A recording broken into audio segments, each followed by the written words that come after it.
स्वागत है आपका हमारे YouTube चैनल टैलेंट अवेकनर पे। मैं हूं आपका दोस्त वरुण सिंह एंड मैं अंजलि संधू। दोस्तों, हम लोगों ने अपनी फॉरेन सीरीज के अंदर आइल्स के बारे में बात करी है, हमने टॉफल के बारे में बात करी है। आज फिर टैलेंट अवेकनर आपके बीच मौजूद है आपके फॉरेन जाने की राह को और आसान बनाने के लिए। और हमेशा इस मिशन पे काम करते रहते हैं कि कैसे आपकी लाइफ को और सिंप्लीफाई करें। आज हमारे बीच फिर हमारे साथ हमारी फॉरेन सीरीज की एक्सपर्ट अंजलि जी मौजूद है। आप उनसे पहले मिल चुके हैं, उन्होंने हमें गाइड किया आइल्स के वक्त और हमें टॉफल के बारे में भी गाइड किया उन्होंने। और आज हम बात करेंगे पीटी के बारे में। आज मतलब बहुत सुना जा रहा है पीटी के बारे में, इसका बहुत क्रेज है। आज हमारे बीच में अंजलि संधू जी मौजूद हैं, उनसे हम जानेंगे इसके बारे में। पहले उनका स्वागत करते हैं। स्वागत है अंजलि जी आपका टैलेंट अवेकनर के मंच पे।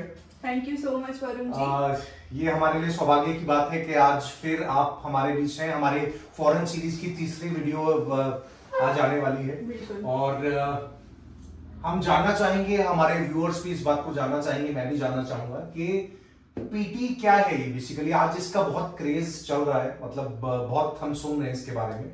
तो प्लीज हमारे व्यूअर्स को आप गाइड करें कि ये बेसिकली क्या है। बिल्कुल बिल्कुल वरुण जी, जैसे हमने पहले डिस्कस किया है कि हाँ, फॉरेन जाने के लिए अलग अलग तरीके के टेस्ट होते हैं। सो आइल्स एक अलग चीज है, टॉफल अलग है, और आज जिस पे हम बात करने वाले आपने जैसे बताया दैट इज अ पीटी, है ना। सो पीटी एक ऐसा टेस्ट है जो पहली बार लॉन्च हुआ था टोटली ऑनलाइन मोड में। ठीक है, तो आज के टाइम पे इसका क्रेज क्यों बढ़ रहा है? आपको पता है कि दुनिया डिजिटल जा रही है, हर बंदा अपने मोबाइल से पीछे नहीं हट रहा, लैपटॉप से पीछे नहीं हट रहा। तो टेस्ट भी उनको मौका मिल रहा है कि वो एलिजिबल है कि ऑनलाइन मोड में दे सके और उसको अच्छे से क्वालिफाई कर सके। तो ये एक मेन रीजन है जो इसको ज्यादा अट्रैक्शन मिल रही है पीटी को। और सेकेंडली इसकी जो रिक्वायरमेंट्स है वो थोड़ी सी उससे अलग है, क्योंकि पैटर्न चेंज है।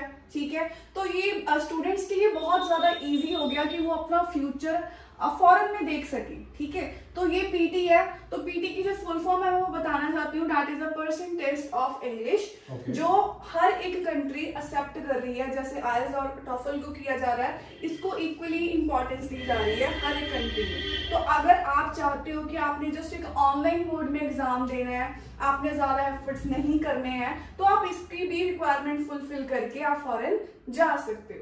तो दैट इज अ ओके।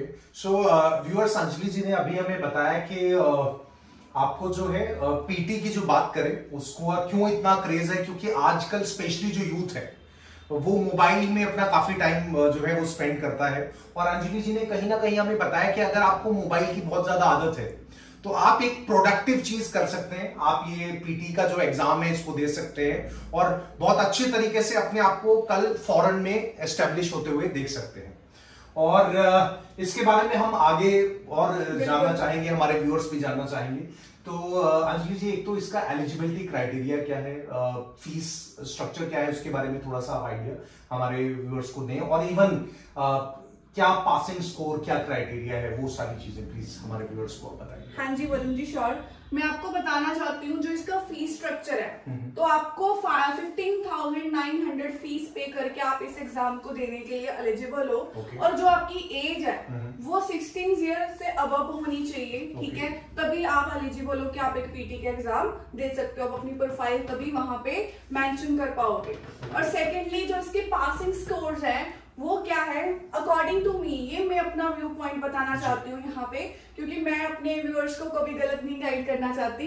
वैसे बोला जाता है कि अगर आपने किसी कंट्री में जाना है तो आप मिनिमम ईच मॉड्यूल 60 स्कोर कर लो तो आपके लिए बहुत अच्छा है। लेकिन अगर आपको बहुत अच्छी यूनिवर्सिटी में जाना है, आपको अपना करियर बहुत अच्छा करना है, तो आप यहाँ से लेके चलो जो मेरा मिनिमम स्कोर है इन ईच मॉड्यूल 65 से 75 में रहे, इससे कम 65 से कम ना जाए। तो मैं आपको ये चीज की श्योरिटी जरूर दे सकती हूँ कि आपको जो कॉलेज मिलेगा ना वो बहुत अच्छा मिलेगा, आपको यूनिवर्सिटी बहुत अच्छी मिलेगी, और आगे जाके जो आपको अपॉर्चुनिटीज है तो उसकी बहुत ज्यादा एक्सपेंड हो जाएंगी। तो ये मेरी मेन रीजन है इस चीज को मेंशन करने का कि आप अपना बैंक स्कोर का टारगेट है वो आपको इतना करना है। तो ये हमारी तीन चीजें थी, फीस, सेकेंड हमारी एलिजिबिलिटी, एंड थर्ड की पासिंग स्कोर्स क्या है। ओके।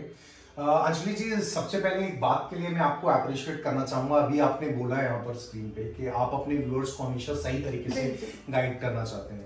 ये दिखाता है कि आप कितने एफर्ट्स डालती हैं, क्योंकि एक पर्सन जो आपको बता रहा है कुछ कि आप ऐसे ऐसे चले, उसको ये इस चीज पे बहुत फोकस कर रहा है कि मेरे द्वारा सही इंफॉर्मेशन मेरे व्यूअर्स तक जानी चाहिए। तो मैं बहुत अप्रिशिएट करूंगा इस बात के लिए आपको। और व्यूअर्स, अभी अंजलि जी ने हमें बताया कि जो फीस स्ट्रक्चर है वो 15,900 जैसे उन्होंने अमाउंट बताया। और जो भी व्यूअर्स हैं जिनकी उम्र 16 साल से ऊपर हो चुकी है वो एलिजिबल है, वो पीटी में जो है अपने आप को देख सकते हैं, कंसिडर कर सकते हैं। और सबसे कमाल बात, जैसे अंजलि जी ने शेयर भी करी, कि ये इकलौता ऐसा एग्जाम है अगर आप फॉरेन के लिए अप्लाई करना चाहते हैं जो पूरी तरह से ऑनलाइन मोड में है। तो जो आज के युवा है उनके लिए बड़ा इजी है, क्योंकि they are very good with the technology, बहुत अच्छे से वो चीजों को डील कर पाते हैं। अंजलि जी, इसी कड़ी में आगे बढ़ते हैं और हमारे व्यूअर्स ये जानना चाहेंगे कि उनको किस किस क्राइटेरिया पे फोकस करना चाहिए, कैसे अपनी प्रिपरेशन करनी चाहिए। तो थोड़ा जो इसका पैटर्न है पीटी का, उसके बारे में भी प्लीज हमारे व्यूअर्स को अपडेट। जी बिल्कुल, मैं आपको उस चीज से पहले एक चीज और आपको बताना चाहती हूँ कि हमें लगता है कि ऑनलाइन मोड में एग्जाम करना है ना, तो उसके लिए सबसे मेन चीज क्या होती है कि हमारी जो टाइपिंग स्पीड है ना वो मैटर करती है, क्योंकि हमें अपना टाइम मैनेज करना होता है। कोई भी एग्जाम ले लो, चाहे आप ऑनलाइन ले लो चाहे ऑफलाइन ले लो, हमेशा स्पीड मैटर करती है और टाइम मैटर करता है। तो सेम इसी चीज में होगा, कुछ डिफरेंट नहीं होगा, आपको लिखना नहीं पड़ेगा, जस्ट टाइप करना पड़ेगा। तो ये चीज मैटर करती है। और इसमें भी हमें सेम मॉड्यूल्स होते हैं, क्योंकि ये टेस्ट भी क्या है कि इंग्लिश हमारी टेस्टिंग असेसमेंट टेस्ट है कि हमारी जो फ्लुएंसी है वो कितनी है, हमारी पकड़ कितनी है कि हम दूसरी कंट्री में जाके एडजस्ट कर सके, वहां के कल्चर में, वहां की अपॉर्चुनिटीज को ग्रैब कर सके। तो वो सिमिलर चीज है। तो ये भी 4 चीजें होती है इसमें, speaking, writing and reading and third is listening. तो ये 3 चीजों में बटा हुआ है। तो मैं आपको बताती हूँ वरुण जी, जो स्पीकिंग है, हम बातचीत करते हैं तो हमारी आवाज कहाँ तक जा रही है, ठीक है, क्योंकि अगर मैं बोल रही हूँ मेरा कॉन्फिडेंस बहुत ज्यादा जरूरी है। अगर हम कोई सेकेंड लैंग्वेज यूज करते हैं, ये एक नेचुरल चीज होती है कि हमारा कॉन्फिडेंस वो डाउन हो जाता है, क्योंकि हमें लगता है कि शायद मैं उस पर कम ना हूँ।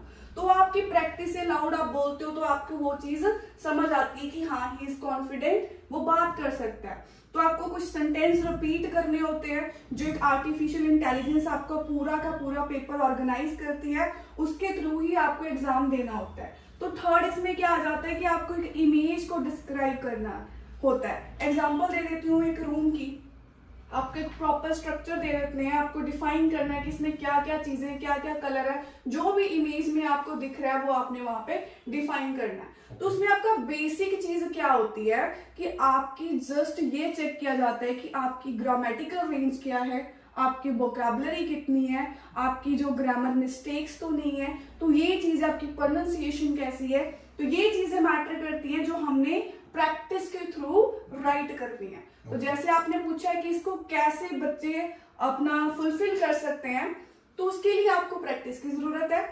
तो उसके लिए मैं आपको ये भी टिप देना चाहती हूँ कि आपको जस्ट 1 और 2 मंथ की प्रैक्टिस चाहिए। आप 3 से 4 घंटे अपने दीजिए, इन चारों टेस्ट को आप डेली रिपीट कीजिए और उसके बाद अपना फॉर्म फिल करके तभी इस टेस्ट में आप अपना एलिजिबल हो पाओगे कि एक अच्छे बैंड स्कोर्स लेके आप इस टेस्ट को एलिजिबल हो।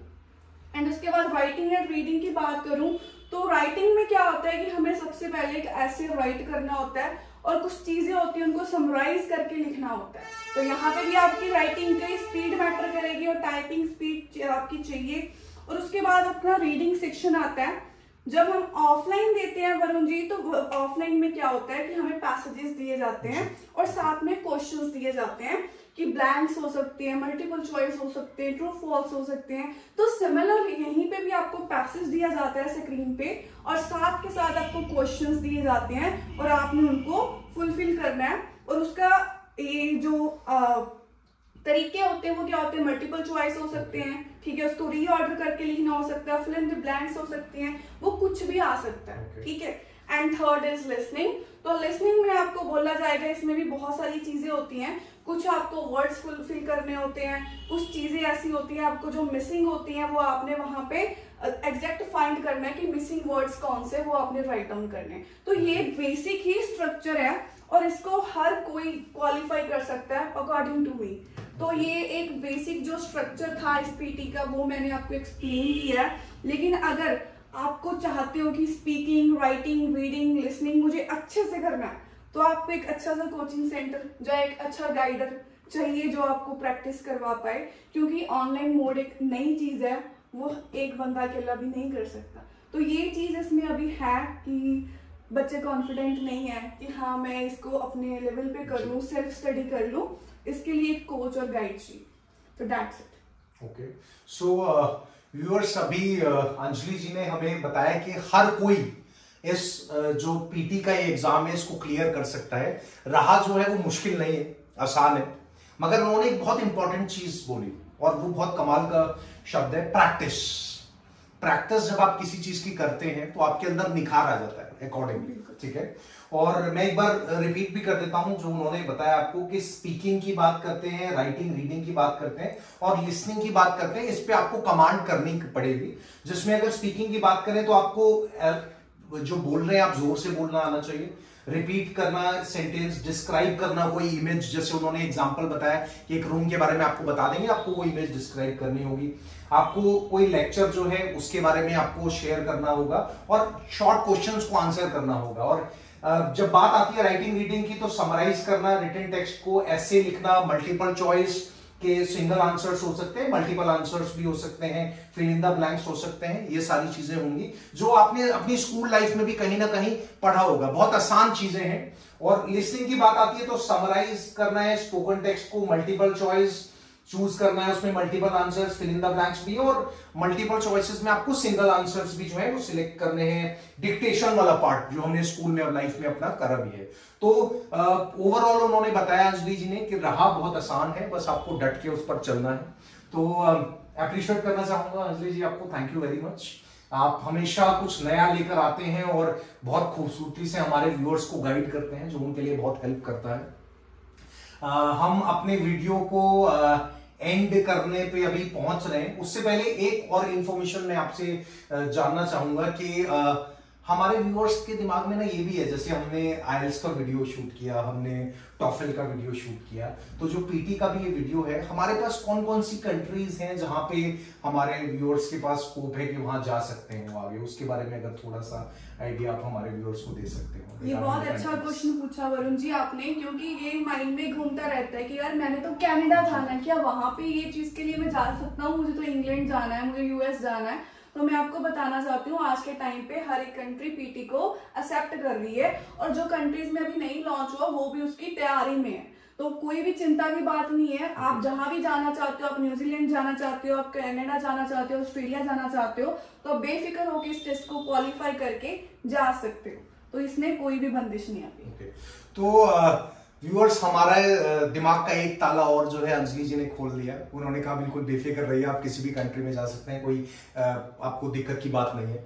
सो अंजलि जी, बारी आती है हमारी स्टोरी की। जैसे हमेशा हम अपना वीडियो एंड करते हैं कमाल की स्टोरी के साथ करते हैं, तो आज की जो ये स्टोरी है ना, वो एक मैसेज है आप सब लोगों के लिए। वो मैसेज ये है कि लाइफ में क्या होता है कि आदमी एक गोल डिसाइड करता है अपना, और फिर क्या होता है उस गोल डिसाइड करने के बाद उसकी लाइफ में जब चैलेंजेस आने शुरू होते हैं ना, तो अंजलि जी को पता है क्या करता है, वो गोल बदल देता है। हाँ, वो गोल बदल देता है। जैसे छोटा सा एग्जांपल लीजिए, मान लीजिए आपको अपने घर पहुंचना है और जिस रास्ते से आप जा रही हैं वो रास्ता टूटा हुआ है, तो क्या आप अपना घर बदल देंगे? नहीं, बिल्कुल भी नहीं। मैं रास्ता बदलेंगे। एग्जैक्टली कोई भी ऐसा ही करेगा। सो आपको जब अपना गोल डिसाइड आपने किया और आपको लगा कि रास्ता मुश्किल है, तो कोई और रास्ता चुन लीजिए, मगर अपना गोल मत बदलिए, मंजिल मत बदलिए, रास्ते चेंज करिए। जैसे छोटा सा एग्जांपल लीजिए, अभी पीटी की बात करते हैं। आज ये वीडियो हम लोग आप लोगों के बीच लेकर आए। आपका गोल है, सपोज आपको पीटी क्लियर करना है, तो उसके लिए क्या है, रास्ते बेहतर चुनने की कोशिश करिए। जैसे आज आपको एक रास्ता मिला, आपको गाइडेंस मिली अंजलि जी से, आप उस चीज को अप्लाई करेंगे तो आपकी लाइफ और बेहतर हो जाएगी और आसान हो जाएगी। तो मैसेज सिर्फ इतना है, जिंदगी के अंदर रास्ते बदलिए, कभी मंजिल मत बदलिए, क्योंकि मंजिल जो है वो बहुत खूबसूरत होती है। So thank you very much viewers, अपना बहुत अच्छे से ध्यान रखिए, आप बहुत स्पेशल हैं, और take very good care of yourself.